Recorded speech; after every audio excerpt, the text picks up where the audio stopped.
Example 4, a vacant rectangular lot is being turned into a community vegetable garden, measuring 18 feet by 20 feet. A walking path of uniform width is to surround the garden. If the area of the garden and the path combined equals 624 square feet, find the width of the path. Okay, so let's kind of visualize this for just a little bit. You're going to have a garden that's rectangular, and then you're going to have a walking path all the way around it that's the same width. So let's draw ourselves a picture. Here's going to be my garden where my vegetables grow. And we know the garden is 18 feet, so 18 here, by 20 feet. So 18 feet by 20 feet. And then we know they're going to add a walking path the same width all the way around it.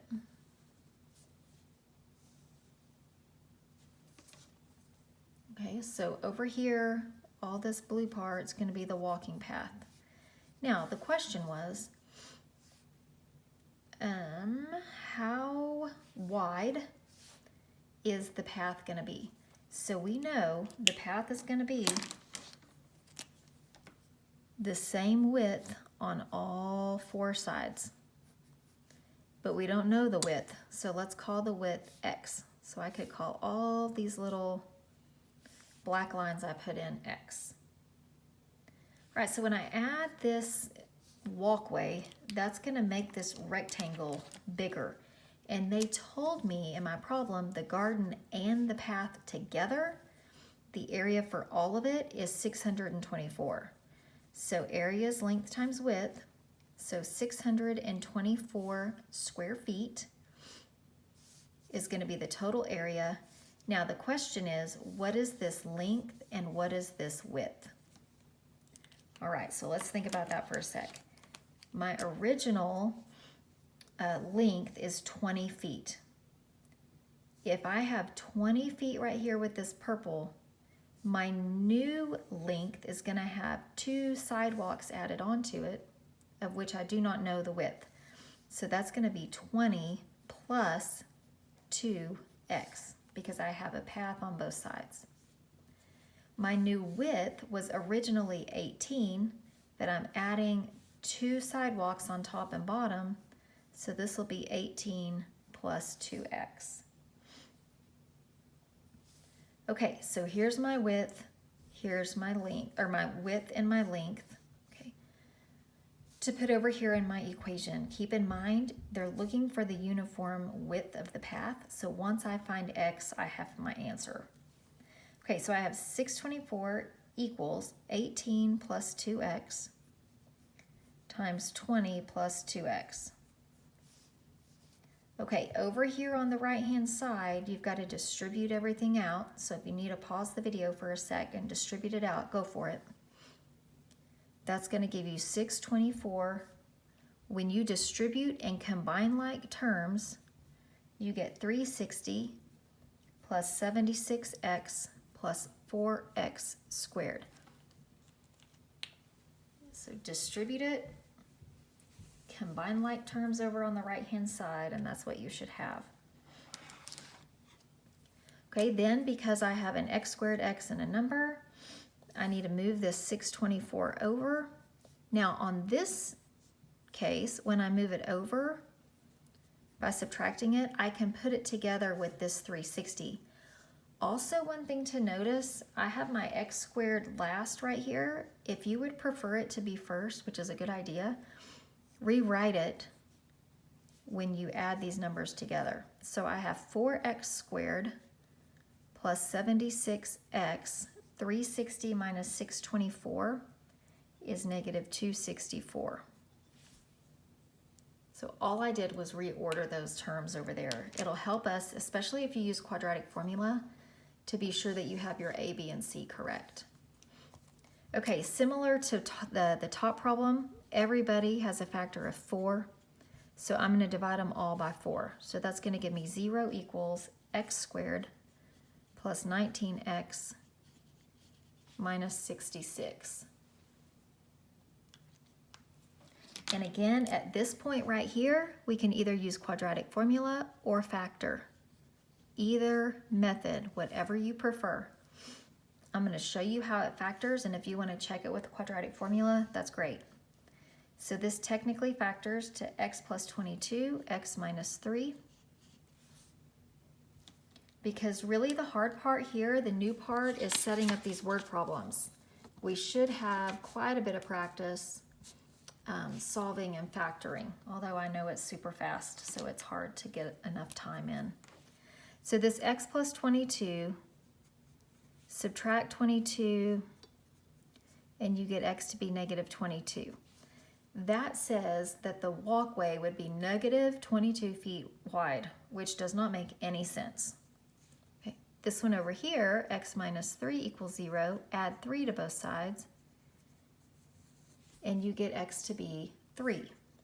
Does that walkway, a 3-foot walkway, make more sense? Absolutely. So we will say the path width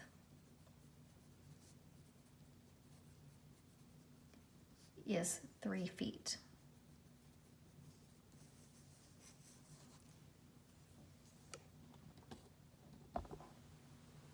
Then you could come up here to the garden and add on 3 feet on each side, multiply it out, and see if you actually get the 624.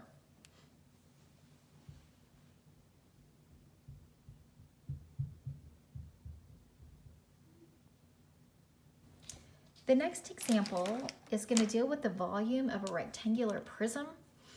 So I've given you a picture right here, but to find the volume of a rectangular prism, it's just length times width times height.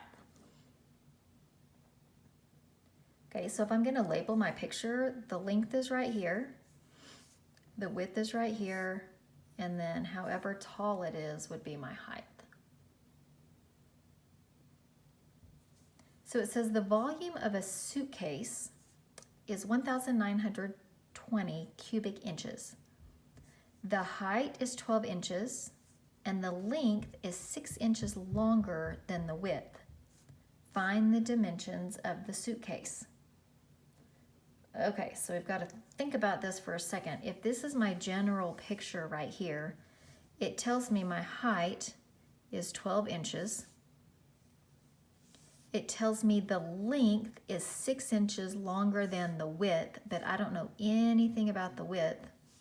So my length is the width plus 6. So here's my length. I don't know anything about the width, and I know the height is 12. And I know that the volume is 1,920 cubic inches. So if I set up my equation, volume equals length times width times height, my volume is 1920. Then this time, you guys, when you set up your equation, you should only have one variable. So even if you don't know, both sides or whatever, you should be able to write one side in terms of the other. So my length is W plus 6. That's what goes in for my L. My width is just W, and my height is 12.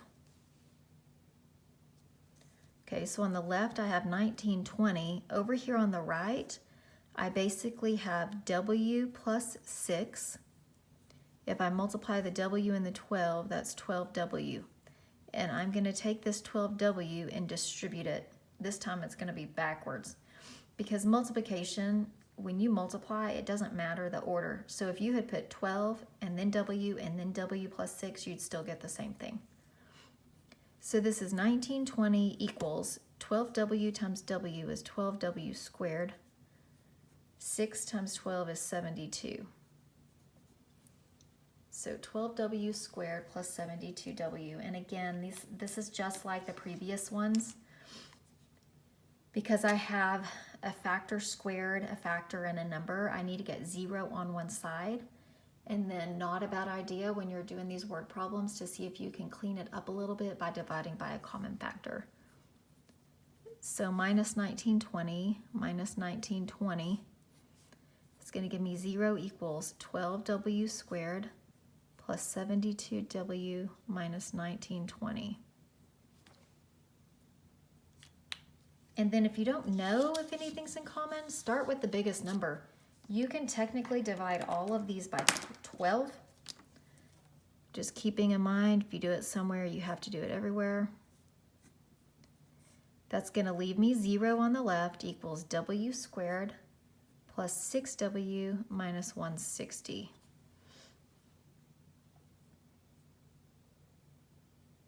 And sorry, we should have probably given you more room on this to write, so write small. Okay, if I factor this, and you can go, you should know how to factor. Go home and try to factor it. You get plus 16 and minus 10 inside those factors. And again, if you're not solid on factoring, no, not a big deal, but you're going to have to use quadratic formula. So you got to know one or the other. Okay, if I solve it, w plus 16 equals 0 gives me w to be negative 16, and I cannot have a negative width. W minus 10 equals 0 gives me w to be 10. Okay, so if my width can't be negative, my width has to be 10. So let's come over here. We know the width then is 10 inches.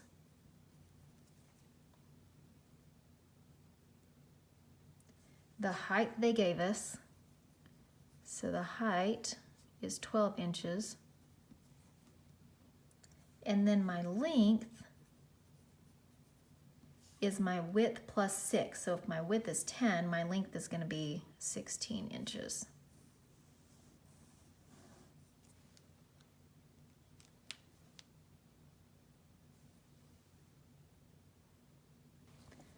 The last type of application problem we have is volume of a cylinder. Okay, the formula for volume of a cylinder is pi r squared h. Pi r squared h. Your r represents your radius, which goes from the center of a circle to the edge of a circle. That's my radius. And then my height is how high the cylinder is.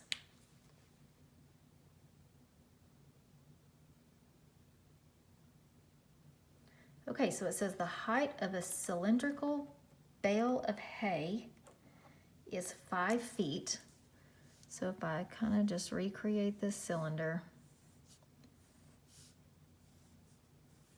I know my height is 5 feet.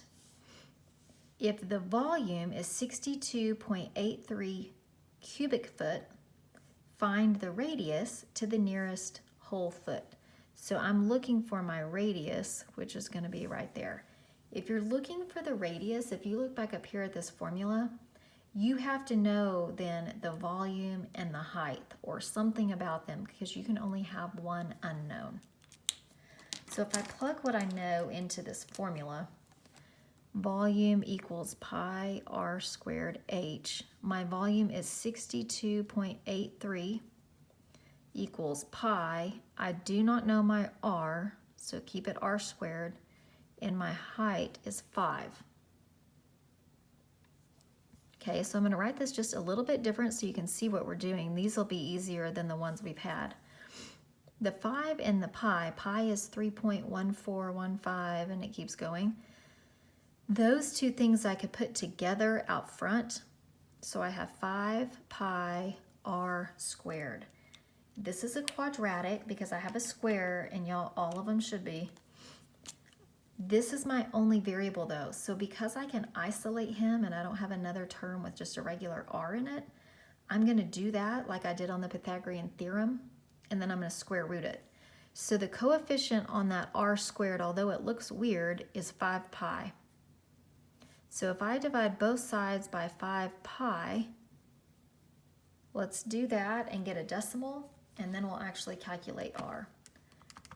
Okay, so in your calculator, do alpha y equals enter. Excuse me.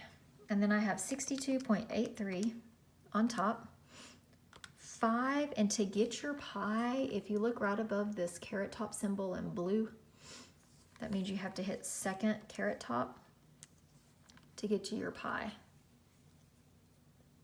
And you should get 3.999888203. If your calculator doesn't do the alpha y equals, be sure you put parentheses around the top and then parentheses around the bottom. Okay, I'm just going to keep some decimals because I don't want to round to the very end. So I have 3.99988 equals r squared. To undo the square on r, you're going to square root it. If you square root one side, you square root the other, and the plus or minus goes on the other side. So now I need to find the square root of 3.99988. And I get then r is plus or minus 1.99997. And they asked me to round to the nearest foot. So it's going to be either plus or minus 2. Nearest foot meaning no decimals. So find the radius of the bale of hay. Can you have a negative radius on a bale of hay? No, so you're only going to take the positive. So the radius is 2 feet. Now, think about this for a second. Hopefully you've seen a bale of hay. You don't have to go too far around here to see one. You're not going to have a bale of hay where half of the radius is 100 foot wide, or, 0.1 of a foot. So it's got to make sense. This would mean the whole thing across through the center of the circle on the top or bottom is 4 feet. And that would be reasonable. Okay, one more, the volume of a cut log. So volume of a log is circular, not rectangular. So just kind of watch that to know what formula you're going to use. Volume of a cut log is 32,000 cubic inches. The diameter is the entire piece across a circle through the center. So if you go through the center, this is the diameter. Our formula for volume is pi r squared h, so we just want the radius. The radius is half of the diameter, so we're going to have to cut this diameter in half. Find the height of the log to the nearest tenth of an inch. Okay, so my height is who I'm looking for. I have to know everything else. Well, my volume is 32,000.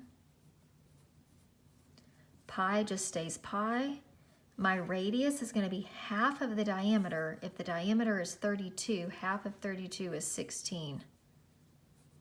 So 16 squared h. Now notice here my h is not squared, so I don't have to use any quadratic methods. I just need to get h alone. So I'm going to do exactly what I did on the one above. I'm going to divide by pi and 16 squared. If I do it on the right, I'm going to do it on the left. Now, if your calculator doesn't do the alpha y equals inner, you might want to calculate that out, the pi 16 squared, and then divide, or just be real careful plugging it in. So I'm going to have h on the right-hand side. If I do my alpha y equals enter, I'm going to have 32,000, and then second caret top for pi, 16 squared. So I'm plugging it in exactly like it looks. So 32,000 divided by pi 16 squared. And hit enter, and we get 39.7887. And they asked me to find the height of the log. They did not tell me, oh yeah, to the nearest tenth. Okay, woo, sorry. Okay, so my height is 39.7887. To the nearest tenth of an inch is 1 decimal.